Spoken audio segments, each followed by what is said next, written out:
प्रयागराज की बिगड़ती व्यवस्था को दुरुस्त करने के लिए योगी सरकार ने 29 पीसीएस अधिकारियों की महाकुंभ में तैनाती की है। अधिकारियों को तत्काल अपने अपने जिलों से महाकुंभ पहुंचने को कहा गया है। ये सभी अधिकारी 17 फरवरी 2025 तक महाकुंभ में रहेंगे। अधिकारी अपने साथ स्टाफ भी ले जा सकते हैं। इनमें गनर, ड्राइवर आदि शामिल हैं। इससे पहले एडीजी कानून व्यवस्था अमिताभ यश विशेष विमान से प्रयागराज पहुंचे हैं। दिल्ली के नए मुख्यमंत्री का नाम तय हो गया है।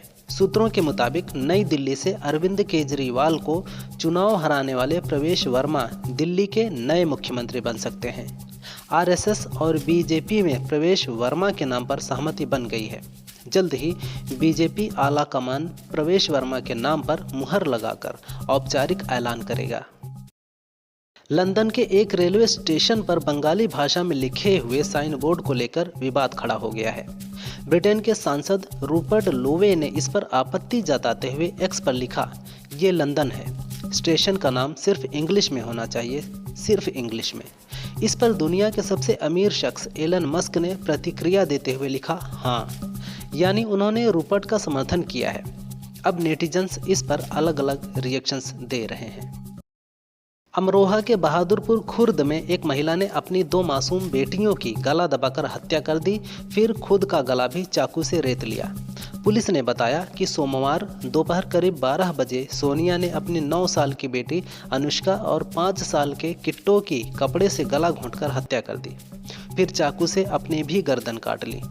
सोनिया की बड़ी बहन उसकी जेठानी है, उसने देखा तो शोर मचाया। पुलिस जांच कर रही है। प्रधानमंत्री नरेंद्र मोदी फ्रांस की राजधानी पेरिस पहुंच गए हैं। एयरपोर्ट पर फ्रांस के अधिकारियों ने उनका स्वागत किया। एयरपोर्ट के बाहर भारतीय समुदाय के लोगों ने उनका जोरदार स्वागत किया। पीएम ने उनसे मुलाकात भी की। पीएम पेरिस में आयोजित होने वाली एआई एक्शन समिट की सह अध्यक्षता भी करेंगे। इसके साथ ही वे फ्रांस के राष्ट्रपति इमैनुअल मैक्रों से द्विपक्षीय बातचीत करेंगे। पीएम 12 फरवरी तक फ्रांस में ही रहेंगे। अयोध्या में माघ पूर्णिमा पर अत्यधिक भीड़ की संभावना को देखते हुए डीएम चंद्र विजय सिंह ने प्री प्राइमरी से 12 तक के सभी स्कूलों को 11 से 14 फरवरी तक बंद करने का आदेश दिया है। यह आदेश सभी स्कूलों पर लागू होगा। इस दौरान किसी भी प्रकार का शिक्षण कार्य नहीं होगा, लेकिन सभी प्रशासनिक कार्य पहले की तरह होते रहेंगे। बोर्ड परीक्षा की प्रयोगात्मक परीक्षाएं पहले से जारी समय के अनुसार ही संपन्न कराई जाएंगी। कांग्रेस सांसद इमरान प्रतापगढ़ी को सुप्रीम कोर्ट से राहत मिली है। कथित भड़काऊ वीडियो मामले को लेकर गुजरात पुलिस ने एफआईआर दर्ज की थी, जिसके बाद सांसद ने गुजरात हाईकोर्ट में एफआईआर रद्द कराने के लिए याचिका दायर की थी, लेकिन हाईकोर्ट ने याचिका खारिज कर दी थी।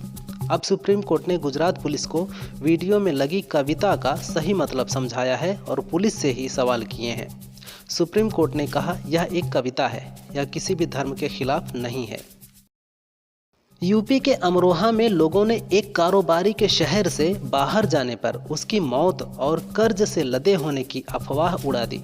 लौटने पर जब कारोबारी को इस बारे में पता चला तो उसने खास अंदाज में अपने जिंदा होने का सबूत दिया। उसने खास संदेश रिकॉर्ड कराकर पूरे शहर में अनाउंस कराया, हजरात हजरात हजरात, एक ज़रूरी ऐलान सुनिए, अल्लाह माफ़ करे, किसी ने मेरी मौत की अफवाह उड़ा दी है, मैं जिंदा हूँ, मुझ पर किसी का कर्ज नहीं है। आप प्लेन में विंडो सीट के लिए पैसे दें और खिड़की मिले ही ना तो कैसा लगेगा। कुछ ऐसा ही क्रिकेट कमेंटेटर प्रदीप मुथु के साथ हुआ। दरअसल मुथु ने इंडिगो की फ़्लाइट में विंडो सीट बुक की थी, लेकिन उन्हें जो सीट मिली उसके पास विंडो ही नहीं थी। मुथु ने एक्स पर फोटो शेयर कर लिखा, मैंने विंडो सीट के लिए पैसे दिए थे, लेकिन विंडो कहाँ है। इस पर एक शख्स ने लिखा, आपको छेनी हथौड़ा लेकर जाना था। लोगों ने खूब मजे लिए। सऊदी अरब ने हज 2025 के लिए बच्चों को बैन कर दिया है। सऊदी के हज और उमराह मंत्रालय ने कहा, यह कदम बच्चों की सुरक्षा और भलाई सुनिश्चित करने के लिए उठाया गया है। इस साल हज में हिस्सा लेने की प्राथमिकता उन लोगों को दी जाएगी जिन्होंने पहले कभी हज नहीं किया।